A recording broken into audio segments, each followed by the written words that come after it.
Don't try to sneak into your room like that. I know what you've got behind your back.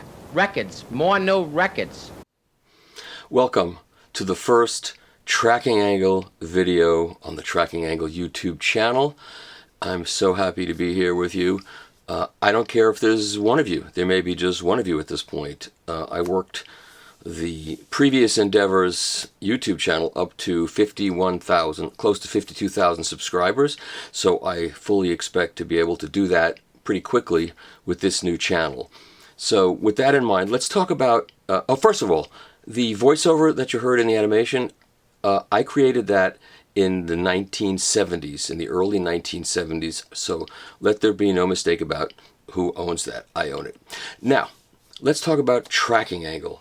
So for those of you who don't know, Tracking Angle started out as a magazine that I published, that I edited with my partners Nick Despotopoulos and David LaHaroux, and they are joining me with the Tracking Angle website, which will be up very shortly. So until that happens, everything is going to be done by video, which is actually can be pretty good. Video can be very successful because people don't want to read anymore. I like to read, I like to write, but I also like making videos. So let me show you how the Tracking Angle started. So this was the first issue of the Tracking Angle. And this was January of 1995, when records were pretty much dead. And it started out small, and just like the Tracking Angle website, well, the Tracking Angle website will start out much more big than this was. This was a small print magazine. But we made some waves right away, and pretty quickly we went to color. The second issue went to color. And the magazine is full of record and CD reviews. Because if you just did records in 1995, there weren't that many of them, actually. So it was records and CDs and interviews. And, I'm really proud of this magazine. It was really good. We did have some advertising support from some people, which was nice. There's a Doug McLeod review of an AudioQuest record. Anyway, this was second issue. I'm just going to go through a couple of these. Third issue had this wonderful article on Zen and the Art of Record Cleaning Made Difficult. We'll republish that on the Tracking Angle website. In fact, a lot of what's going to be on the website will be from the Tracking Angle magazine. It'll be from my column in the Absolute Sound from the late 80s through the mid-90s, which was called the Tracking Angle. So there's all that great great comment. So there's all that great content on there. There's some Chad Kasem reissues, because he was doing this almost before anybody.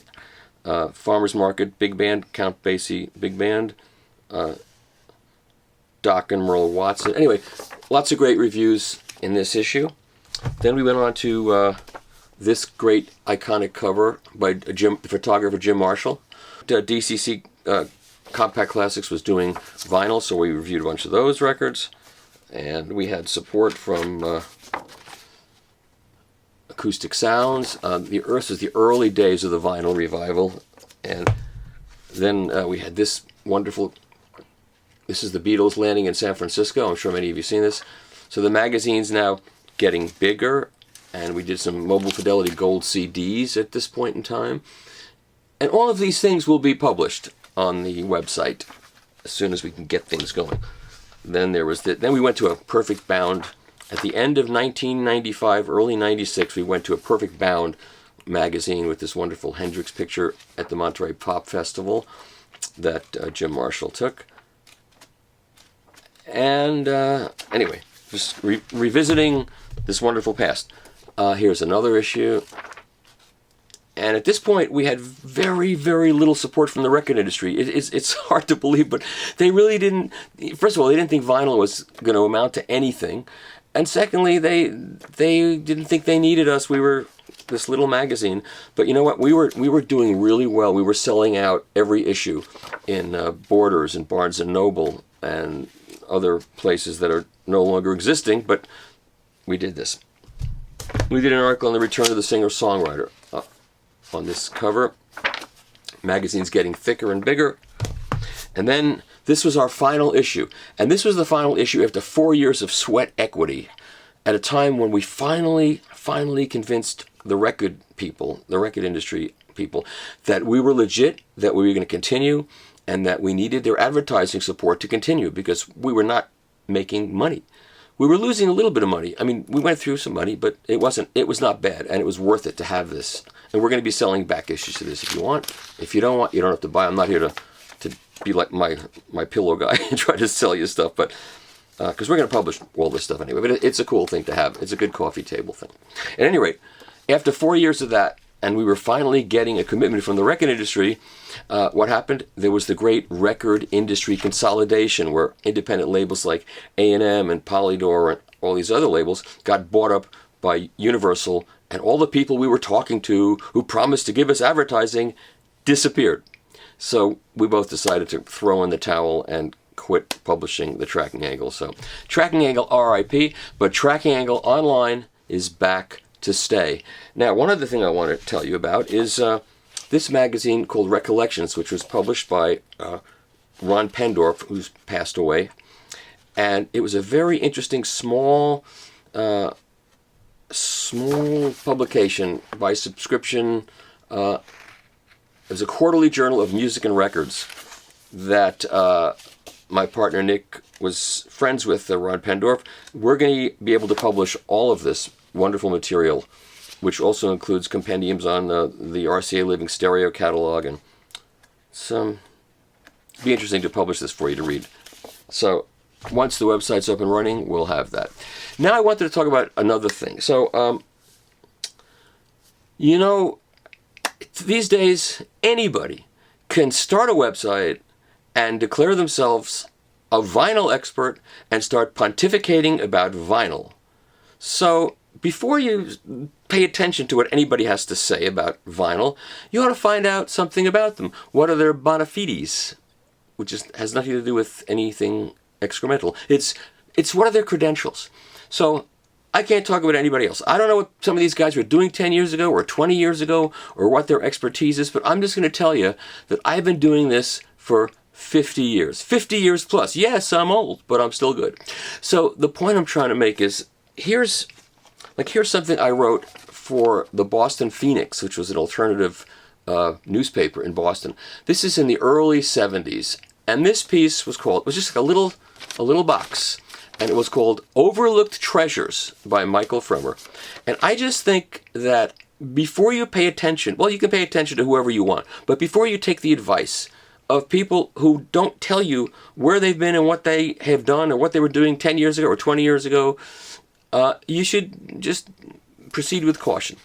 So here's something I wrote probably 1971 called Overlooked Treasures. And I pulled out these treasures and I'm going to show them to you, and I'm going to read what I wrote about them in 1971.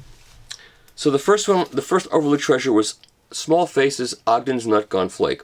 In England, where they really know music, the album was voted Album of the Year in 1967 Melody Maker poll. Sgt. Pepper came in second. Round cover, available only as an import now at $5.69 and worth every hard rock incentive. And of course, this record is still great. If you know this record, it's a lot of fun. Steve Marriott is my favorite rock singer. This is an original British pressing of it. Still a treasure after all these years. Ogden's Nut Gone Flake. Sir John Alatov by John Renbourn. The first and best solo album by Pentangler Renbourn, late night instrumental album featuring classical and folk guitar, glockenspiel, and tabla. Never met a person who didn't like it.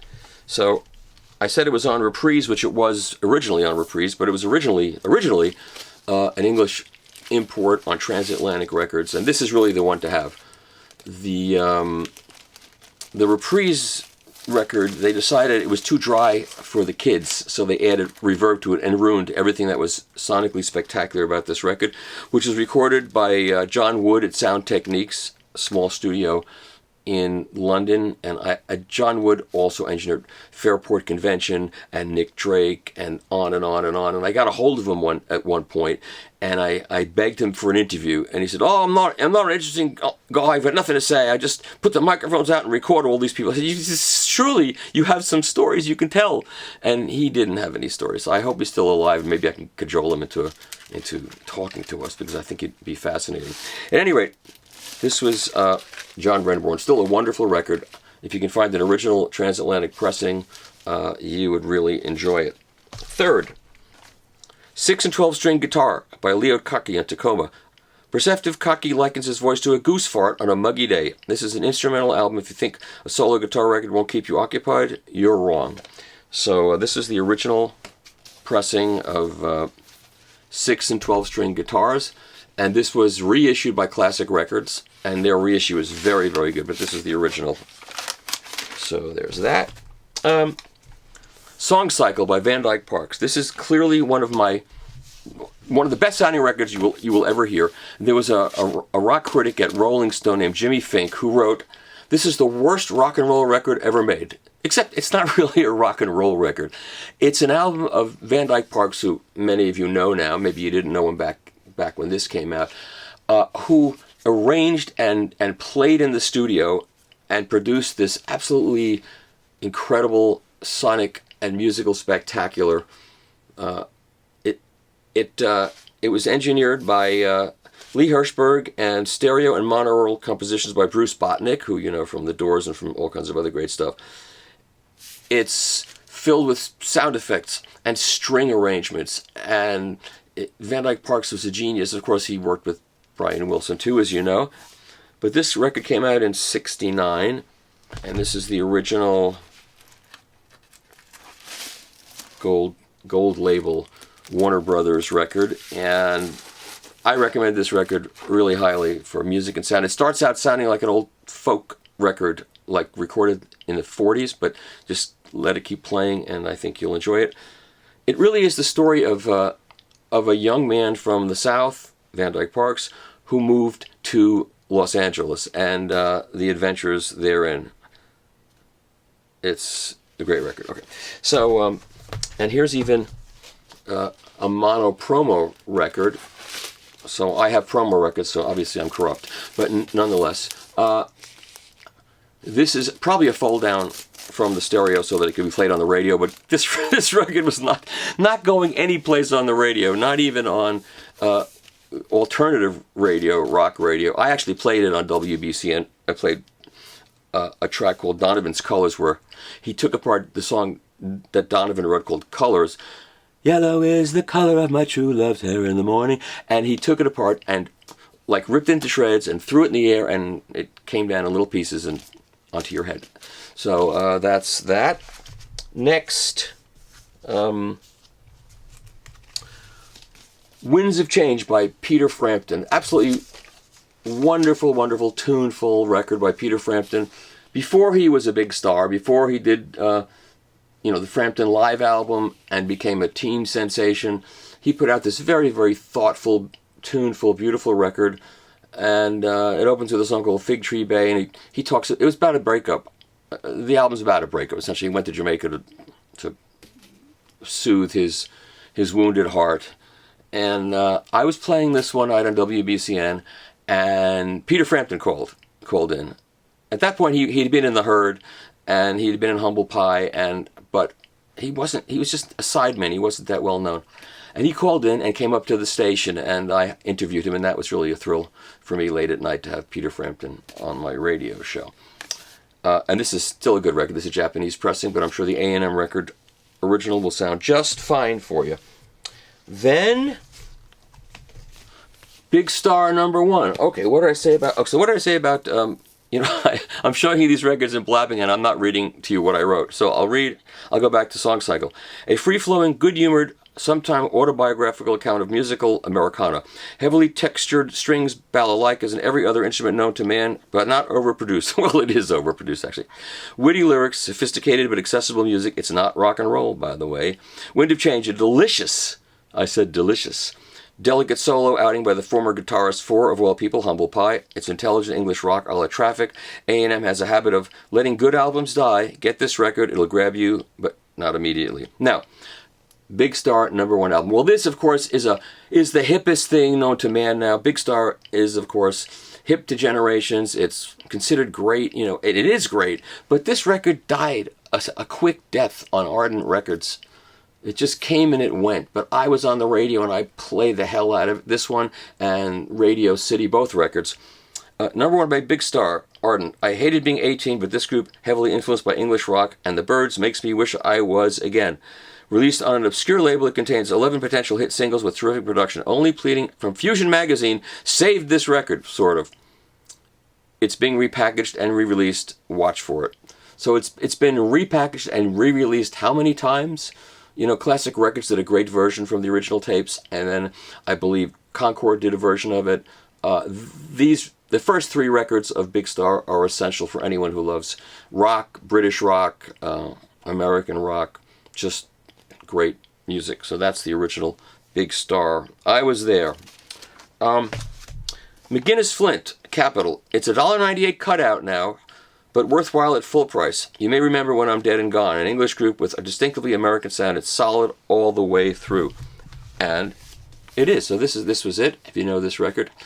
And two guys in the group were Graham Lyle and Benny Gallagher, who ended up as a duo, Guile and Lalager. Lyle and Gallagher. And this is just a wonderful record. Recorded at Olympic Studios, produced by Glyn Johns, engineered by Glyn Johns, tape operator Chris Kimsey. So it's got quite a pedigree. And it's got a song on it called Mr. Mister, which was also a group on A&M, Mr. Mister. You may have heard of that group. And at one point, when I lived in California, I was hired by someone at A&M to do a video interview with Mr. Mister. And this is true, and if they happen to see this, you know, you can't deny it. They came in the studio, and they were like, whoa, and I sat, and to me, I was interviewing rock stars. I was the one who should have been nervous, you know, because, and they sat down, and they were just like so powdered out. They just couldn't talk, and they were just nervous, and I made them stop the camera, and I said, come on, guys, let's just regroup. You guys, you got a hit out there. You got an album on A&M. You're stars. Take a deep breath and let's get this going. And I think we eventually got a good interview from them. But anyway, McGuinness Flint. And while I'm at it, this is another one that you might.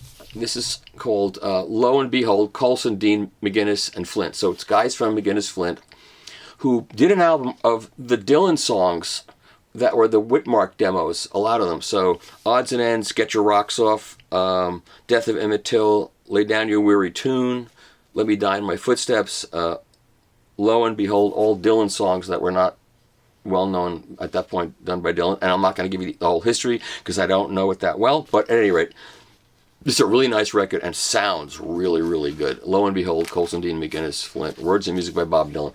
Get on to Discogs and get a copy before the price goes up. Okay. Oh, yes.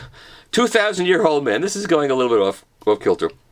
By Carl Reiner, Mel Brooks, Warner Brothers. A comedy album I've listened to almost weekly for over 10 years. I did. Either a cutout or available as a cheapie on the Pickwick label. So this is the stereo version. They actually recorded it in stereo. And the edits are different. So if you have the mono one and it's burnt into your brain, like the mono was burnt into my brain, because I started playing this in the 60s, in the early 60s, when I found a stereo copy and played it, it's like the edits are different in the material. So there's some really funny things on here. There's 2,000-Year-Old Man, of course, which is a classic. Fabiola, about a rock star based on Fabian and Frankie Avalon. An Astronaut in a Coffee House, The Peruvian, and The Psychiatrist. It's a hilarious record. Still funny. And Mel, of course, is great. And then, actually, the record first came out on World Pacific, which was Richard Bach's label, a jazz label. And after it came out and became successful, Capitol Records bought it out, or they bought World Pacific. I don't know exactly how this worked out. But anyway, this is actually the original on World Pacific. Because, you know, when you're a completist collector, sort of, it's good. And here's the Carl Reiner, Mel Brooks at the Cannes Film Festival. Mel Brooks signed that for me. That was exciting when he came up to visit WBCN. And Mel signed that, and he said, to Michael, you are the tops. Love, Mel Brooks. And at that point, I said to myself, if Mel Brooks thinks I'm the tops, I better live up to Mel's expectation of me. So I don't know if I have, but I've tried. This is also a very, very funny record. And that's all I'm going to say about that. And finally, River Deep, Mountain High by Ike and Tina Turner on A&M in England, where, like I said, they really know music. This Phil Spector produced album was really big. Here it did nothing. Even if you dislike soul music, you'll dig this. Probably available as a $1.98 cutout. This was the record that really, I think, helped destroy Phil Spector's ego. He had so much, he was banking so much on this record. And of course now, it's considered a great record. But it was the wrong record at the wrong time. So this is the American version on A&M. And engineered by Larry Levine, so it's Gold Star Studios. It's sonically fantastic. And this is the American cover in the back. It's, it's showing Tina washing clothes with a washboard. I don't know about that being particularly an attractive look, but on the UK version, this is the London UK version, made by Decca Records. This one really sounds better, of course. The picture on the back is much better. Look, it's Phil with Ike and Tina at the board. At Gold Star. Look at those knobs. Knobs back in the old days with potentiometers. Anyway, it's a great record, especially the main song, River Deep Mountain High, is And a Love Like Yours Don't Come Knocking. It's a really good record. So, talking about experts, as I was before. So I've been on this case for a really long time, folks, and I'm still doing it. And I think when I give you advice, it's good advice. I've made my mistakes, but I don't make a lot of them because I've been around and I've seen a lot, and I have been advocating for vinyl for decades, as you know. In any case, so what is an expert? I wanted to talk about that for a second because, I know a lot about Beatles. A lot. I know a lot about Beatle albums, especially the British ones. But I don't, and I have some great ones. I mean, I've got, this is a very early copy of Rubber Soul. It's, the Parlophone original label. It's an early stamper. And George Martin signed it for me, so that was nice. But I don't claim to be an expert on the Beatles. If you want an expert on the Beatles, if you want to know everything there is to know about the Beatles on Parlophone Records, it's this book. This is a book by Bruce Spicer and Frank Daniels.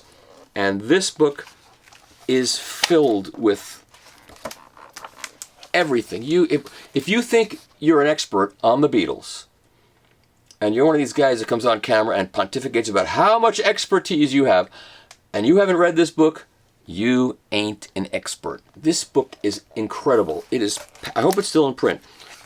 It is packed with information. There are variations and various versions of these albums that, it includes other stuff. But if you want to become an expert on the Beatles, on British Beatle albums, there's also a full American book like this, which I have here someplace. So both the American and the British ones, books are absolutely essential if you would like to call yourself an expert on the Beatles. And I do not call myself an expert on the Beatles. At any rate, worthwhile book to have. So, that is my first video for Tracking Angle. I'm so excited to have this new YouTube channel, and we'll have a lot of great content coming up. I can't tell you what's coming up, but I have some really big surprises planned for you, and I will be traveling to Nashville in 2 days to go to the Making Vinyl conference. That's going to be September 23rd, I think. I'm flying down to the 21st because on the 22nd, I'm doing something I can't talk about, but eventually you'll learn about it. And I hope to be able to go to United Record Pressing and do a tour of that big facility in Nashville. I'm going to go to the opening party for Nashville Record Pressing which is going to be in 2 nights, from a couple of nights from now. Of course, whenever you see this, it might be over already. I'm going to try to interview David Rawlings and Gillian Welch if possible. I'm hopeful that I'll be able to do that. I am going to go to Welcome to 1979. Part of the Making Vinyl conference is going to be actually held there. So we'll be able to show you their plating facility, which is supposed to be state-of-the-art. And there's some other great things planned for that event. And then I'm going to be going... Well, anyway, that's enough for now. I don't want to give too much away. So I hope you found this first video useful and mildly entertaining. And I'll see you on the Tracking Angle website as soon as it's finished and up, which is not going to be more than, I hope, another couple of weeks. It's going to build slowly. I want it to be really good. And that's it. And I'll see you on Twitter and on Facebook, on the Tracking Angle Twitter and Facebook feed and Instagram. Oh, I'll tell you, the event that I went to last week with T-Bone Burnett, by the way, is going to be giving the keynote speech at Making Vinyl in a couple of days.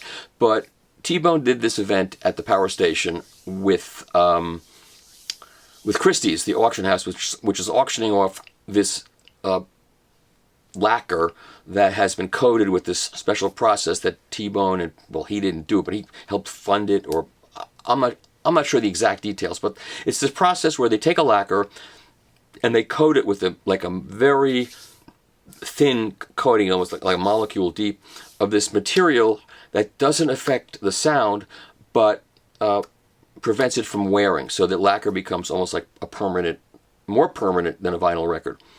And they've got Dylan singing "Blowing in the Wind" in this concert that happened over during the pandemic. That was on YouTube for a nanosecond. And so they played it back on some powered studio monitor speakers on a good Pioneer turntable from the 70s, from the era when all these Japanese companies were making really good turntables. But they had a Ortofon 2M Red on it. I mean, what? But that's what they were using. And they recorded it both analog and digital, but decided that the digital sounded quieter than the tape, and of course lacquers are extremely quiet, so they cut it from the digital file. I don't know. If I was involved in this, they didn't ask me, of course, I'd be cutting from the tape no matter what. So it's analog to analog, even if there's a little tape hiss involved, big deal. But they chose the digital file. And certainly, if I was involved with, well, we're inviting a lot of people to come hear this thing at the power station, would you use a Ortofon 2M Red? No. It sounded okay. It wasn't like, oh my God, good.